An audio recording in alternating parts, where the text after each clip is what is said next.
Yo les amis, j'espère que vous allez bien. On se retrouve pour l'actualité sportive du côté du Real Madrid et du FC Barcelone. Lionel Messi a encore réécrit l'histoire les amis. Il a encore eu un nouveau trophée sans forcer les gars. Et pendant la cérémonie, il y a un de ses fans qui a complètement pété les plombs. Vous n'imaginez même pas ce qu'il a fait. Et du côté du FC Barcelone les amis, nous avons enfin des nouvelles de notre cher Ter Stegen. Erling Haaland quant à lui les amis n'est pas contre l'idée de venir au FC Barcelone. Et en parlant d'Erling Haaland les amis, Manchester City menace le Real Madrid sur le marché des transferts. Et pour terminer les amis, Carlo Ancelotti a enfin défendu Kylian Mbappé publiquement les amis après toutes les polémiques qu'il y a eu ces derniers jours. Ce sont les gros sujets de cette vidéo les amis, donc pour ne rien rater, restez jusqu'au bout, lâchez le petit pouce bleu qui fait toujours plaisir, ça aide au référencement. Sans plus tarder les amis, c'est parti. On commence cette vidéo les amis avec Lionel Messi qui vient de recevoir le prix Marca du joueur le plus titré de tous les temps les amis, et le média Marca s'est vraiment déplacé les gars jusqu'à l'Inter Miami parce que oui, Lionel Messi c'est un boss, c'est pas lui qui va se déplacer pour aller prendre son trophée, non, c'est à vous de venir. Et on a même le directeur du média en question qui a fait un discours pour Lionel Messi et voici ses propos. Il a tout simplement dit à Lionel Messi: cette fois, je sais que je n'accorderai plus cette récompense à un joueur car aucun d'eux ne te surpassera. Donc là, il a remis ce prix à Lionel Messi en ayant en tête qu'aucun joueur dans le futur, dans les années à venir, ne surpassera Lionel Messi. En même temps, j'ai envie de dire, ça va être compliqué de dépasser Lionel Messi ou même Cristiano Ronaldo. Parce qu'au jour d'aujourd'hui, les joueurs sur qui on comptait, Kylian Mbappé et Erling Haaland, ils ont quel âge aujourd'hui? Il y en a un qui a 25 ans et l'autre a 24 ans, ou je sais même plus. Erling Haaland, il a quel âge? Bref, de toute façon, ils ont déjà dépassé l'âge à laquelle Lionel Messi était déjà dans l'histoire du football. Voilà, le poteau a seulement 25 ans, il avait déjà 4 ballons d'or. Si je ne me trompe pas, 4 ballons d'or à 25 ans. Pendant ce temps, nous on a des Kylian Mbappé sur qui on comptait pour égaliser Cristiano Ronaldo et Lionel Messi. Le poteau n'est pas faire des soirées en Suède pour se défouler, si vous voyez ce que je veux dire, hein, pour aller se défouler. Donc franchement, je pense que ça va être compliqué d'aller chercher Lionel Messi. Donc pendant la cérémonie, les amis, Lionel Messi, bien évidemment, on lui a posé la question par rapport à sa retraite. Et voici ce qu'il a dit. Il a dit: la fin de ma carrière est proche, donc je profite un maximum. Et comme vous le savez, partout où il y a Lionel Messi, il y a bien évidemment ses fans. Voilà, les fans les plus tarés qui font des déplacements, même si la cérémonie c'est à Jakarta. Voilà, le poteau il a fait le déplacement. Il est venu, voilà, je vous montre même sa photo. Il est venu, Lionel Messi a fait une signature sur son bras. Et le poteau il était tellement content, il s'est dit: signature là, il faut qu'on immortalise ça. Il est allé directement chez le tatoueur pour qu'on le tatoue. Voilà, la signature de Lionel Messi sur son bras. Franchement, quelle idée. Quelle idée. Il y a des gens aussi, leur niveau de fanatisme est vraiment élevé. Je me demande comment on peut aimer quelqu'un, idolâtrer quelqu'un jusqu'à aller même... Il y en a même qui dessinent la tête de Lionel Messi sur leur dos.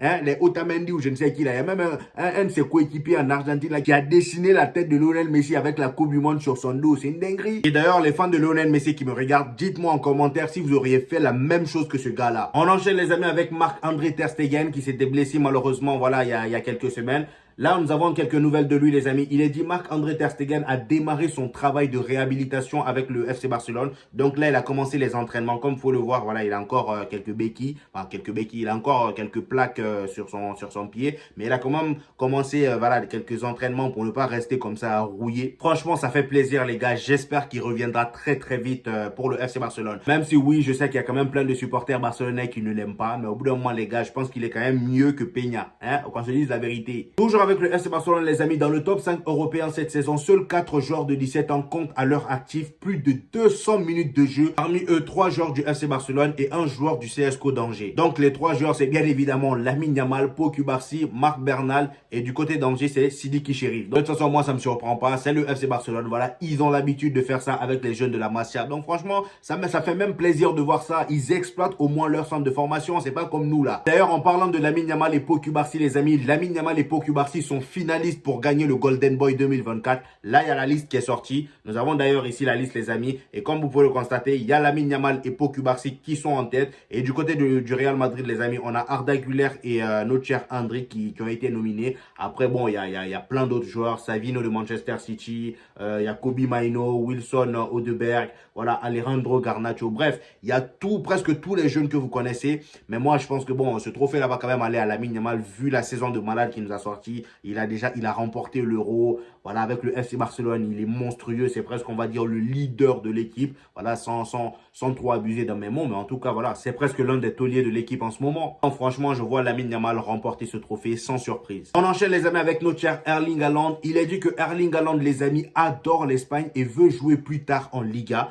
Voilà, il n'a pas précisé pour quel club, mais je suppose que voilà, c'est soit pour le Real Madrid ou pour le FC Barcelone. Mais au vu de l'évolution des choses, nous qui avons recruté, nous qui avons recruté Kylian Mbappé, je pense que le FC Barcelone, ils vont tout faire pour recruter Erling Haaland. Ils n'ont pas pu recruter Kylian Mbappé. De toute façon, ils ne voulaient pas trop Kylian Mbappé. Mais je pense qu'ils vont quand même tout faire pour recruter Erling Haaland. Et Laporta d'ailleurs a exprimé son envie de le recruter. Voilà, donc là, il a dit, les amis, le joueur s'entraîne et passe beaucoup de vacances à Marbella. Actuellement, il a plus de chances de jouer pour le Real Madrid que pour le FC Barcelone. Oui, ça c'est dit. Mais ça ne veut pas dire que le FC Barcelone, ils vont rester là, les bras croisés. Laporta le veut, les gars. Après tout ça, c'est bien beau, mais est-ce que Manchester City est encore prêt à laisser partir Erling Haaland? C'est leur seul vrai attaquant, voilà. Ils ont laissé partir Julian Alvarez du côté de l'Atlético de Madrid. Je pense pas qu'ils vont laisser, voilà, ils vont le laisser partir comme ça aussi facilement. Ils vont tout faire pour le prolonger. En tout cas, pour l'instant, c'est mort. Les amis, dans la dernière interview de Laporta qui est sortie il y a quelques jours, il a confié que le président de l'UEFA, Ceferin, voilà, si je me trompe pas, je crois que c'est comme ça il s'appelle. Bref, il a dit que le président de l'UEFA est fan de Hansi Flick et il a félicité Laporta de l'avoir signé. J'ai envie de dire, je le comprends, qui serait pas fan de Hansi Flick avec le travail qu'il est en train de réaliser du côté du FC Barcelone en ce début de saison surtout, les gars. Regardez comment il a métamorphosé, il a changé le FC Barcelone en seulement peu de temps. Les amis, le FC Barcelone est en contact avec Alphonso Davies. Il est dit que Deco estime qu'il s'agit d'une signature nécessaire et connaît déjà les demandes du Canadien. Ah ouais, donc là, Deco, il est vraiment sérieux, les gars. Il veut vraiment arracher Davies de l'Oma. Laissez le Real Madrid faire ses choses tranquillement. J'ai comme l'impression que dès que le Real Madrid s'intéresse à un joueur, directement, le Barça, Manchester City, les autres clubs là, tout le monde s'intéresse aux joueurs. Vous n'avez pas de personnalité, franchement. Arrêtez un peu. Nous allons parler, les amis, de notre cher Neymar. On a Yacine Adli, un ancien joueur du Paris Saint-Germain qui s'était entraîné à l'époque avec Neymar. Il a fait une interview avec Jacques en roue libre. Voilà, la chaîne Jacques en roue libre. Je sais pas si vous connaissez. Bref, en tout cas, il a fait une interview où il parlait un peu de son expérience avec Neymar. Il a donné son avis par rapport à la comparaison entre Neymar et Ronaldinho et voici ce qu'il a dit. Il dit, pour moi, Neymar est beaucoup plus supérieur à Ronaldinho. Ah ouais, il a carrément dit beaucoup plus supérieur. Il n'a pas dit supérieur. Donc lui, vraiment, ce qu'il a vu, voilà, le Neymar qu'il a vu à l'entraînement est beaucoup plus flippant que Ronaldinho. Donc il dit, pour moi, Neymar est beaucoup plus supérieur à Ronaldinho. Il est juste un peu en dessous de Lionel Messi et Cristiano Ronaldo. Ah ouais, ah ouais. C'est vrai que les amis, ce débat-là existe entre Neymar et Ronaldinho. Qui est le plus technique, qui est le plus fort, les gars? Dites-moi en commentaire d'ailleurs, j'ai envie de savoir votre avis parce que les gars, là, c'est un vrai débat. Entre Neymar et Ronaldinho, qui est plus technique? Moi, j'ai toujours dit c'est Neymar parce que Ronaldinho que moi j'ai vu, c'est vrai que bon, j'ai pas regardé énormément de matchs de lui, mais faut arrêter de faire les anciens. Il y a quand même des vidéos de lui, voilà. J'ai regardé quelques matchs de lui et aussi des vidéos, voilà, skills de lui, des matchs, des rediffusions de lui. Mais au bout d'un moment, les gars, ce que moi j'ai vu, c'est vrai qu'il était très fort. Il était très fort, hein. Mais Neymar, les gars, c'est autre chose. Le Neymar que moi j'ai vu au FC Barcelone, les amis, le Neymar que j'ai vu à ses débuts au Paris Saint-Germain, non. C'est Ronaldinho, je t'aime bien, mais mon poteau, faut laisser ça.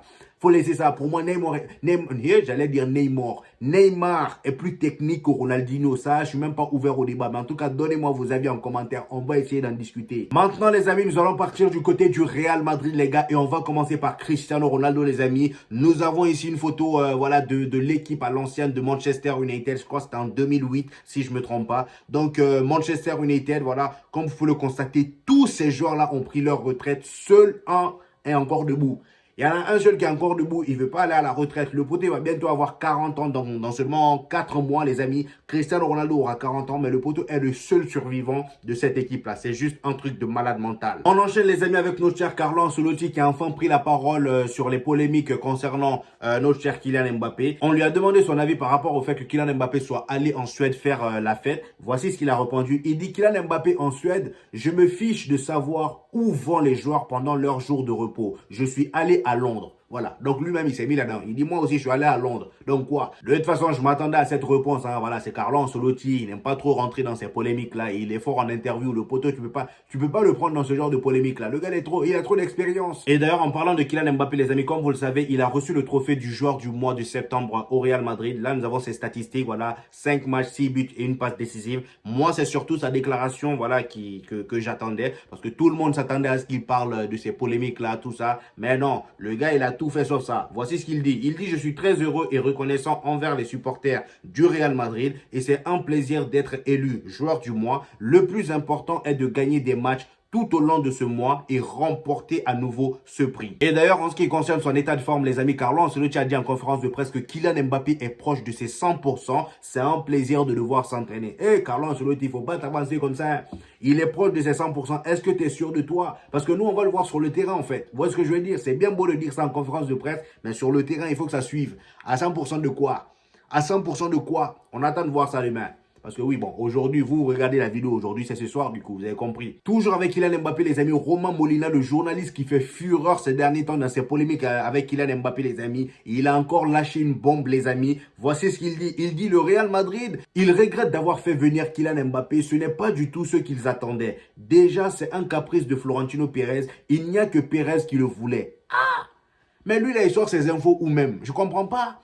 J'ai comme l'impression qu'il vit avec le Real Madrid et il vit aussi avec Kylian Mbappé. Parce que la dernière fois, c'est lui qui a dit que Kylian Mbappé était déprimé. Alors que nous, quand on le voit à l'entraînement, on voit Kylian Mbappé souriant, tout ça. Franchement, de jour en jour, il te sort des dingueries. On ne sait même pas où il prend l'info. La fois dernière, il a encore dit que Kylian Mbappé, voilà, il s'était mis à boire de l'alcool comme s'il sortait avec Kylian Mbappé en boîte. Je comprends pas. Mon ami, il faut doser toi aussi. Je sais qu'on t'a payé. Peut-être c'est le Paris Saint-Germain qui l'a payé, mais il faut doser. Laissez lui-même vivre. Franchement, être star aussi, c'est compliqué. Hein. Tu peux même pas faire tes affaires tranquillement. Le gars, il est parti en Suède pour se détendre. Voilà, on sait ce qu'il allait faire là-bas. Vous et moi, on sait très bien. Il allait se détendre. Moi, la seule chose que je l'ai reproché, c'était, voilà, il est parti se détendre à une période où il nous a dit qu'il était en train de faire mini pré-saison pour s'entraîner ou je ne sais quoi. Et pendant cette même période-là, l'équipe de France jouait et l'équipe de France, son capitaine, c'est Kylian Mbappé. C'est juste pour ça, moi, je lui ai pris la tête. Sinon, en vrai de vrai, il a le droit de faire ce qu'il veut. Franchement, laissez-le vivre, laissez-le se défouler.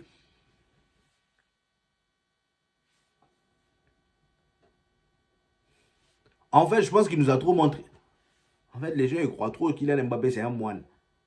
En fait, les gens, ils croient trop que Kylian Mbappé, c'est un moine. C'est pas un moine, hein.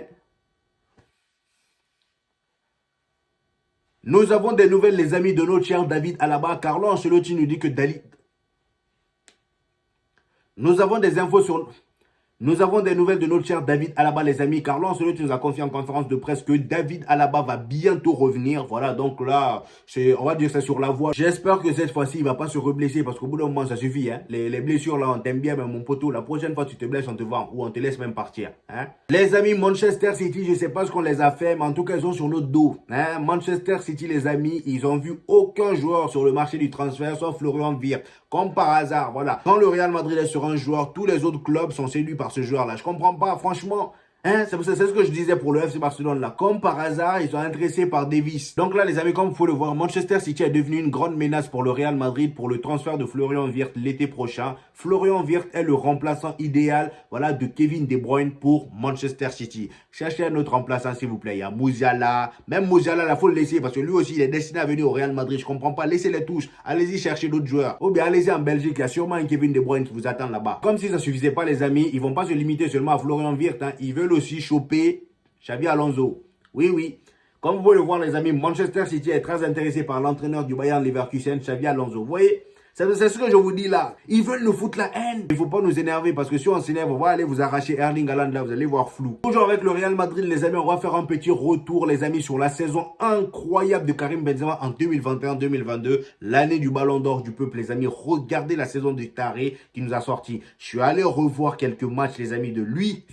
Non, Karim Benzema, à cette période-là, vraiment, cette année-là, il était vraiment cheaté. Et en plus de ça, il est tellement élégant quand il joue, les gars. Franchement, allez-y revoir Karim Benzema jouer. C'est là que vous allez comprendre que, ouais, le gars, vraiment, c'est un top player. C'est un top player.